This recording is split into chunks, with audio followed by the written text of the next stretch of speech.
It is summer. In the intense heat, everything expands, with the exception of last year's shorts. Rip. Heatwave. It is spring, my favorite time of year.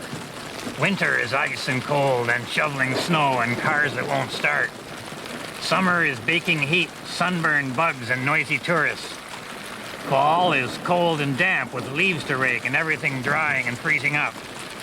Spring only has bugs and rain, so it's my favorite time of year by default. Ever notice how most dogs don't understand the concept full? Huh? They just keep eating until they finish whatever it is you put in front of them. That's because the average canine in dog years is about the same age as a middle-aged man, or as we call them, the buffet years. Come on, fella. The question is, wouldn't it be great if you could put out a whole week's worth of dog food without having to refill the bowl every day? The answer's obvious. Get yourself an old car with a retractable sunroof. You can pick these up pretty cheap from a middle-aged bald guy with a sunburn where his hair used to be. All you need is the roof. The rest you can sell as a convertible. Maybe to the bald guy's wife. She's probably looking to trade up. Just dish out a week's worth of dog food into that giant salad bowl you got as a wedding present and then never used. And once Rover's done with it, you never will. You slide the dish under the sunroof so the dog can't get at the food unless the unit is open. And sure, yeah, I could open the sunroof manually, but I got a better idea. I've hooked up the on-off mechanism to this solar-powered calculator. Oh, sure, the solar panel's pretty small in this unit, but that's okay, because once I place her in this windowsill, she's only going to catch the sun from, say, 10 o'clock to roughly 10:02.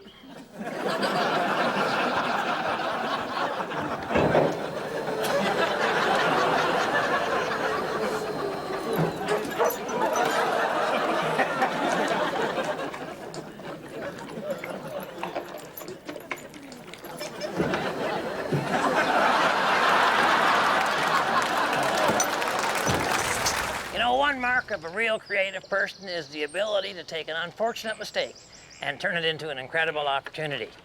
Your wife knows what I'm talking about. So today I'm going to show you how a handyman can turn a minor mishap into something the whole family can enjoy. Now I know what you're asking. What mistake could you possibly have made, Red? Driving without your glasses, right? No? I don't even wear glasses. The problem was building the garage 10 feet too far forward. Okay, first step in creating opportunity. Start up the car. Now you just drain the rod into the water gun here, and then just wait a few minutes for the engine to overheat. I don't see a mistake. I see your very own home sauna. It'd be even better if it was a Swedish car. Then we have a real sob story.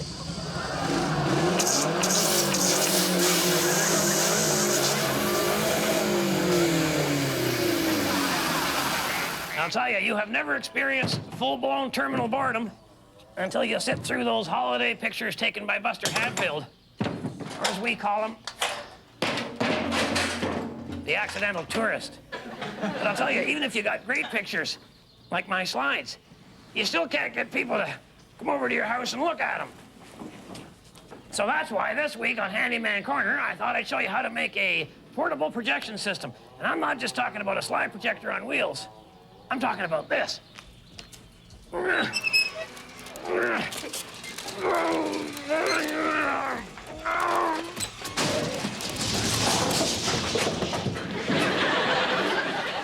very own drive-away, drive-in theater. Because drive-ins are fun and they're romantic, especially the back seat. Now, your guests are going to sit in here just like they do at a drive-in. But with our unit, the screen is much more interactive. Because what we're going to do is just pop the hood up like this. We'll mount a screen on the inside, and the screen's right there in their face. Just open this up. Oh. All right. Okay, well, this hood opens the wrong way. Nice work, Harold. Don't worry about it. I'll just take her off, and we'll mount her properly.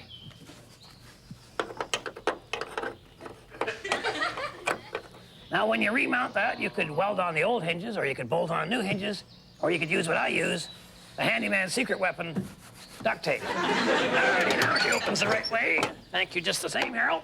And prop that up in there, and now what we need is something to use as a screen. I'm thinking something clean and white, maybe one of the lodge sheets. Something a little cleaner and whiter than that. Got an idea.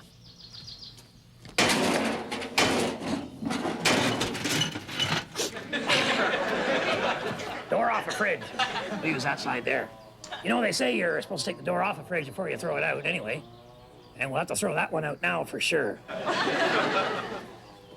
Okay, so we got our screen mounted inside the hood there, and I've run the power supply back from the battery, courtesy of a couple of sets of jumper cables. Use as many as you like. And they're going to power the slide projector here, which I'm going to throw in up onto the back shelf of the car, which is not really good for anything anyhow. Hope it goes up. There we go. Now, to power the whole unit up, all we have to do is start the car. Oh, boy, that's bright, isn't it? Wow. That's enjoyable, too. But we've left out the one thing that teenagers enjoy doing most at a drive-in, eating popcorn. So all we got to do is take the lid off our jar of popcorn here and turn her upside down over that hole making all the noise in the exhaust manifold. There we go. Now the heat of the engine will pop the popcorn. There we go. And she comes out back here.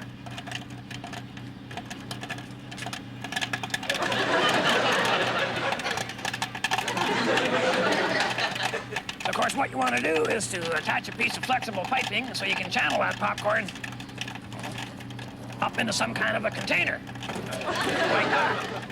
And you can have your various other treats in here, your chocolate bars, your drinks, your what have you. And there you have your very own portable drive-in theater with all the accoutrements. So remember, women don't find you handsome. They should at least find you handy. Let's get back to our slideshow. Oh boy, you're gonna love this. All right, now that's a little out of focus, I know, but see that guy there? Forget his name. He was funny. Oh, yeah, this is a picture of his wife. Oh no, that's the Rockies. Any of you guys with a full, healthy head of hair might want to ignore this part. But for the rest of us, I want to talk a little bit about bald spots. But you can never be fully prepared for a bald spot. They kind of creep up on you. And they come up from behind, so you're usually the last one to even find out. And I believe that a bald spot is some alien life form of some type. It's a lot more sensitive than the rest of your skin. I mean, it sunburns real easy. It's the first thing to feel cold or rain. It's the first thing to sweat if you're in trouble or eating Mexican food or both. I think it's because it's a lot younger than the rest of your skin. I mean, everything else is maybe 50 years old, but your bald spot's only been around for the last 3. That's why it's so smooth and perky. So instead of thinking of a bald spot as an embarrassing sign of old age and rampant decay, why don't you think of it as sexy? They say hair loss is from having too much testosterone, so that's a pretty good start. I've already established that it's smooth and real sensitive. So I'm suggesting that a bald spot is the ultimate erogenous zone. A powerful love badge that's only given to the most manly of men. There. Now do you feel better about your bald spot? Me neither. Remember, I'm pulling for you. We're all in this together. Well, as I tried to warn you a little bit earlier in the show, Bill had decided to dedicate his radio program to bowling. Not really the ideal game I wouldn't think to play on the radio, but then again, I'm not Bill, and I'm very, very thankful for that. Yeah, there he is. He's broadcasting live from the back of Possum Lodge, well, as live as he gets, which actually is way too live, and I made a few comments, character assassination, that type of thing. Now, what are you gonna do, Bill? Oh, he's gonna set up the pins and what have you, and we're gonna have a little bowling game here, and I had his radio for him. And various weights of the balls. There's a very light one. I don't know. Anyway, You get some 5-pin balls mixed in with those, Bill. All right, that's a 10-pin ball. We'll have to put that down. Oh, boy. Oh, my gosh. Yeah. You know, you want to sit down on the seats where you roll. You want to stay well back from a bowler. You threw that straight up, Bill. Don't worry, it'll be back in a minute. Oh, my gosh. Oh, boy, that can't be good for anything. There we go. All right, well, we broke his radio, so we're making progress. I'll get that, Bill. Oh, boy. Oh, boy. Sitting out in the sun, you know, the black balls really absorb the heat. You be careful there, Bill. The balls actually kind of almost changed their form. That was kind of spongy on us there. And, oh my gosh. We clean up, John. Oh, just wipe down. Never mind. All right. Now we created some shade with a lawn chair I had brought in the back of the van, and then Bill grabs a 10-pin ball. And the thing with bowling, I don't know why some people feel they have to cheat. What about the foul? Bill, the foul? We haven't got a foul line. We need a foul line. You can't go past it. That's cheating. You can't. You gotta put something. Grab the pitchfork, get the pitchfork. Lay that across, now you just don't go by that. Well, Bill thought, well, that's way too dangerous. Oh. So he thought what he would do is maybe take the dangerous part off the pitchfork, which is, I believe that's called the tines of it. So he was, you know, if you had some line dance music going right now, you'd swear you were watching TNN, wouldn't you? Anyway, he's trying to get the handle off there, and there she goes, no problem. Oh my gosh, here comes the handle. Oh, my golly. I can carry the flag in the parade now. All right, so there's our line. I don't know, I think 10-pin is just a little too rigorous for me. The pins are too far away. It's not my fault. Bill, lots of juice here. Let her go. Oh. Head down the ravine. I guess, Stinky's car. Man. Tough to explain. Let's count our score. Bill, you got, let's see, 2 strikes. I got a spare. Walter was driving out by Port Asbestos. He had a big load on a trailer, and he just had the little K car, not as reliant as the name sometimes, and this little 4-banger just started to overheat a little bit, and then so he pulled over. Didn't really get too far off the road, and he just, I don't know why men feel they have to open the hood whenever they see something bad happening, but a lot of smoke and steam there, and Dalton was coming along up the road, and then the smoke just came out the wrong way there, and he couldn't really, he kind of lost Walter in the view there, and just next, and it's just, so Walter was, I should say Dalton feeling a little guilty, so he thought he should just tow the whole shebang there, so he tied that up there and get Walter in there, and then get a little more powerful car, but you give her a few good revs and pop the clutch and what have you, but as luck would have it, he ended up doing the same thing to his engine. So the two of them went over and they both thought they'd open the hood and have a look at what was going on. They got even more smoke now. Now I was coming along, and of course, similar kind. I put the wipers on, though, thinking that might help, but no. And that was unfortunate. So now my unit a little newer, got a little more power. I figure maybe I can pull both of them plus the trailer. This should be good. So I revved her up pretty good and everything, but I think I was underestimating the load, and then wouldn't you know it, as luck would have it, she started overheating, and then the bunch of them come up. We all opened the hood to take a look inside there, and we're getting a lot of smoke here. And Mike come along in a police cruiser he had borrowed temporarily, and well, you know the rest.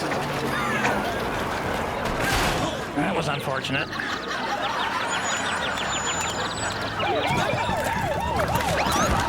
Now we're thinking, you know, with the police cruiser, we may actually have a shot. We got to pull in 3. Now we got 4 cars and a trailer, but they got the big 8 and they got the racing cam in them, and they're usually, you think a cop car's usually got the kind of power, and you know, here again, you know, as luck would have it.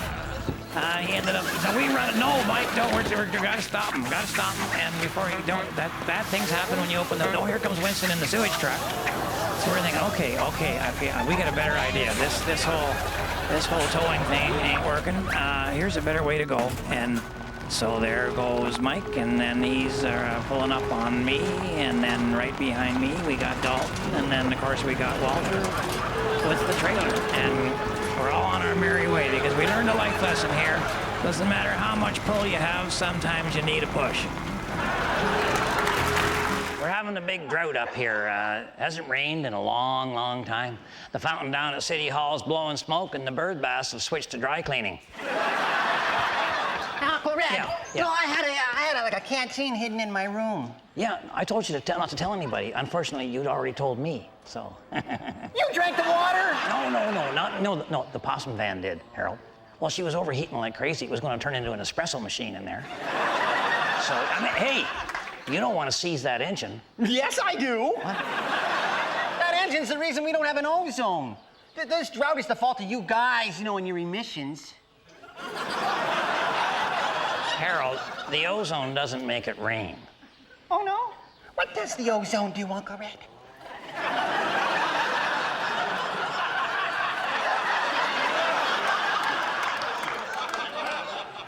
The ozone filters the sun's rays so the earth doesn't fry up like a burrito.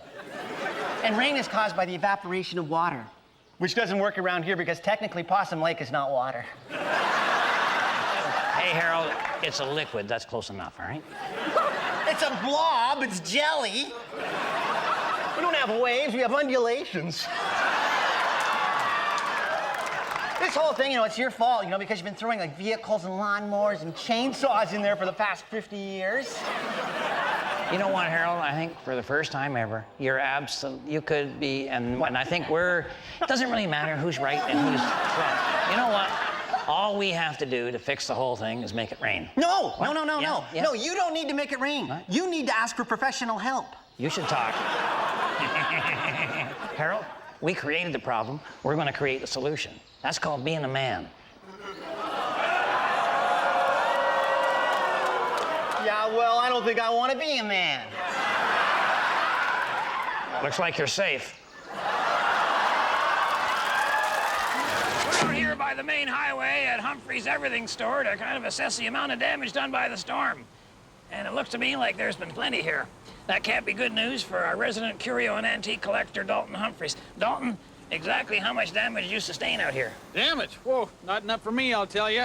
Just wish I'd had a chance to get more furniture out in the rain. Well, you lost me there, Dalton. You know, any antique dealer worth his salt knows how to use weather to his advantage. Now, take your acid rain, your toxic rain, nothing discolors a stain more evenly or ages more beautifully. You can't get texture like this out of a can. Also, rain is good. Oh, rain is good. Yeah, snow is better. Wow. There's nothing like the sense of history you get with freezing temperatures and then a slow thaw. Look at this thing. This is money in the bank. All this flaking paint just screams old to people. You can't fake this kind of stuff with a heat gun. I've tried. No. Snow, that's what gives you the perfect flake job. Look at that. So this is why the antique dealers leave all their stuff outside, right? Trade secret. Yeah, precipitation, that's the key, huh? Yep, precipitation, and you know, sun is good too. You know what, this thinning ozone layer has been a real boon to the antique industry. Oh, sure. Here, look at this. Look. How old would you say this is? Mid-40s? Yeah? Bought it brand new 2 years ago, left it on the roof of the old tool shed. Wow. Yeah, it's beautiful. $15 turned to $200. Well, thank you, Dalton. It's always good to know this stuff, isn't it, folks? Yeah. Oh, boy, looks like it's turning nice. Maybe we'll get a heat wave, huh? Those chairs over there just turning like pretzels. Big week up at the lodge this week. We're all getting ready for the Possum Lodge barbecue games. That's where all the members bring in their game and we barbecue it. Now, I was supposed to get the barbecue sauce, but you know, the stuff that you buy, it's watered down, it's overpriced.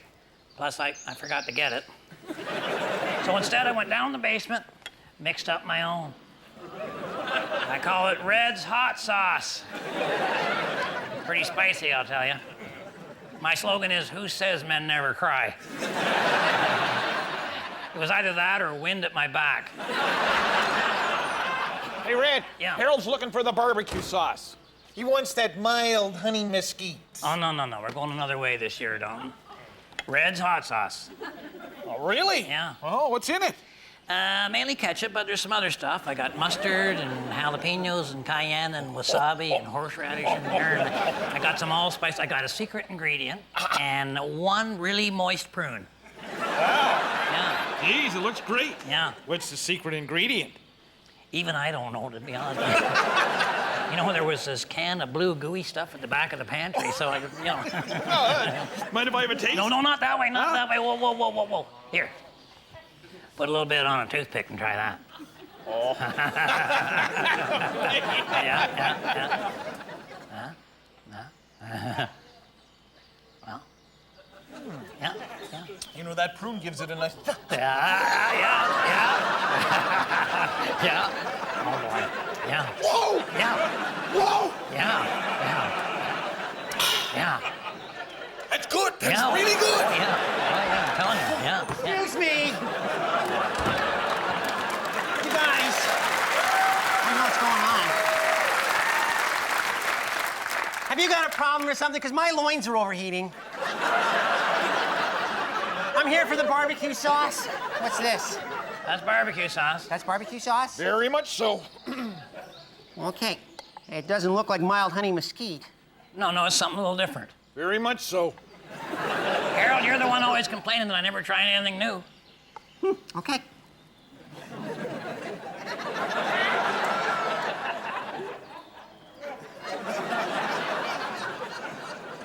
What? Nothing. No. No, nothing good. It's good. Go. Good. It's good.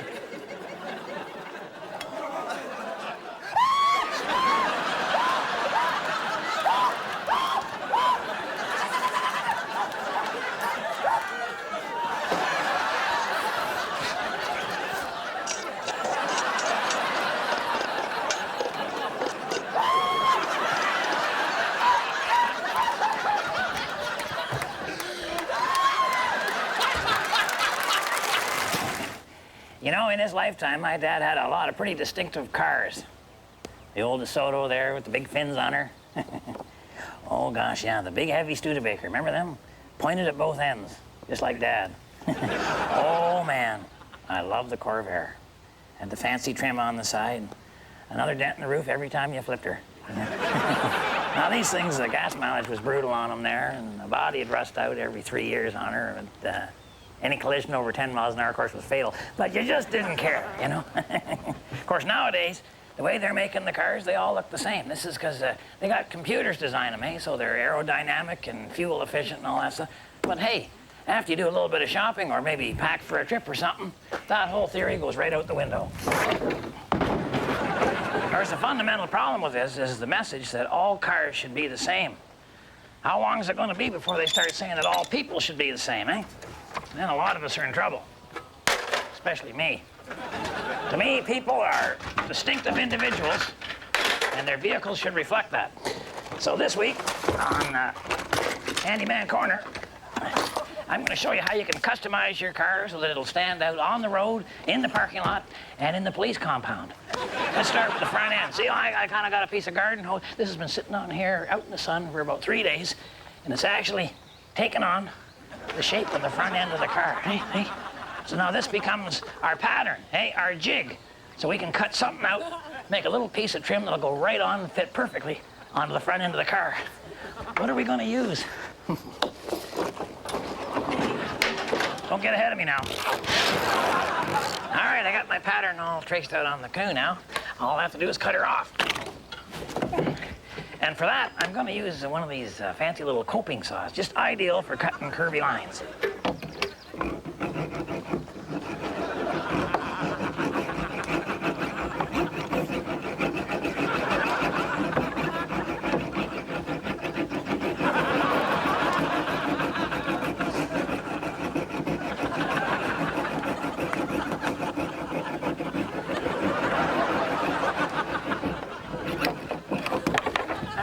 Saw seems to be coping a little better than I am.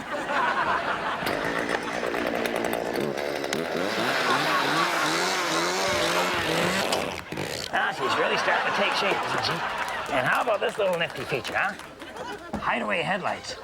Actually, these are just pails. Yeah, you cut them out and leave the bottom in there, see? So under normal conditions, the headlight is hidden. But as you get going, the wind grabs here and just lifts this baby right up and exposes the headlight, eh? So the faster you go, the better you can see, huh? So if you're driving at night and the visibility's not too good, just speed up. By the way, these hinges are 100% duct tape, and it's called the Himmelman hinge. Himmelman is actually a lodge member. He was actually by the lodge the other day, but the artificial knees have not worked out so well. In the hot weather, they stick to the inside of his pant legs. Anyway, speaking of Himmelman, let's do something to the back end. All right, now this is actually just an ironing board, but I'm using it as a spoiler, hey? I feel spoiled. Well, something is spoiled, that's for sure. And you see these fins? Canoe paddles. That's all it is, you know? How about this? See my roll bar here? You know what that is? It's a kid's swing, huh? Amazing what a person can do. You know something that bugs me too about the new cars? They come with no chrome on them, huh? Fully loaded, no chrome, none. Well, I don't go for that. So I'm gonna add some chrome to this baby, and you can get a kind of a tape, like it's kind of a, I guess a kind of a mylar, or I'm not exactly sure what it's called, but it's like duct tape, only silverier. Lay down. Boy, there's nothing like chrome to create an image, eh? I bet this is burning a pretty good image into that TV camera. But that's just how easy it is to let people know that you're different. You're not one of them. It'll make you feel good, and it'll make them feel even better. So remember, if the women don't find you handsome, they should at least find you handy.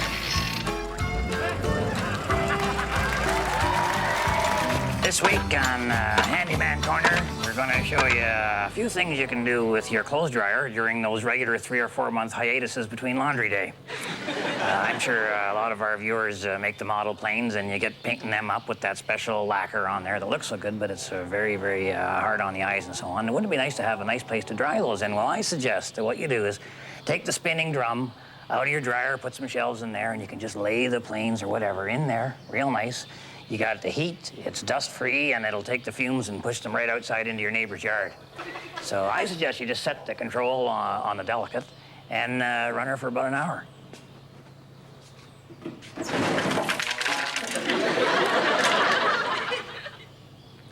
Oh, no, that is interesting, because I had specifically asked Harold to remove the spinning drum, but, well, he's either forgotten or maybe he got too busy Simonizing his head.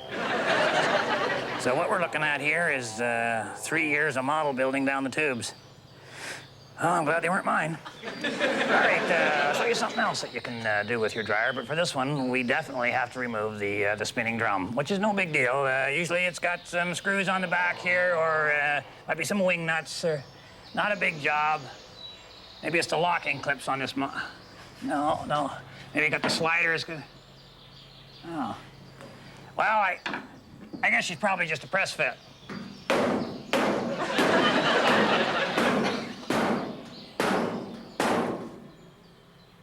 All right,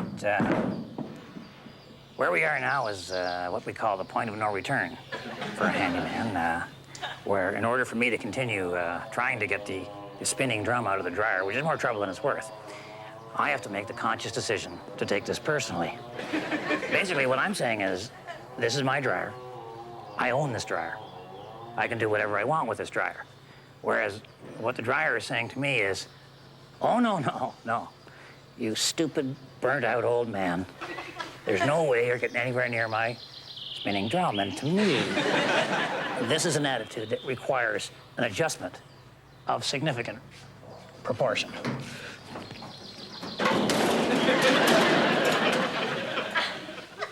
Alrighty, I didn't get everything out. I left the motor and the belts and stuff. I don't think they do much. I got the drum out. That's the main thing. Now what you want to do is you want to take a marker of some kind, and you want to draw a hole on the top here, just about the same size as your head. Or if you got a small head, I guess you could draw it the size of your hat. And once you've done that, now you take off all your clothes and get a jigsaw. No. Get a jigsaw, and then take off all your clothes. Not making that mistake again. And what you want to do is cut that thing out, because your head's got to pop through there. Okay, so what you have is your very own high-fashion Swedish sauna. You just turn on the heat, and it'll sweat the worries and the pounds away. And by golly, it feels awful good. And if you got a lint filter there, it'll even clean out your belly button for you. So you set the setting on the dryer to whatever suits your style. Maybe you're normal or delicate, or maybe hot, fast tumble is the way you go. Personally, I'm a permanent press kind of a guy. So I'm gonna have my sauna right now, but you keep this in mind. The women don't find you handsome. They should at least find you handy.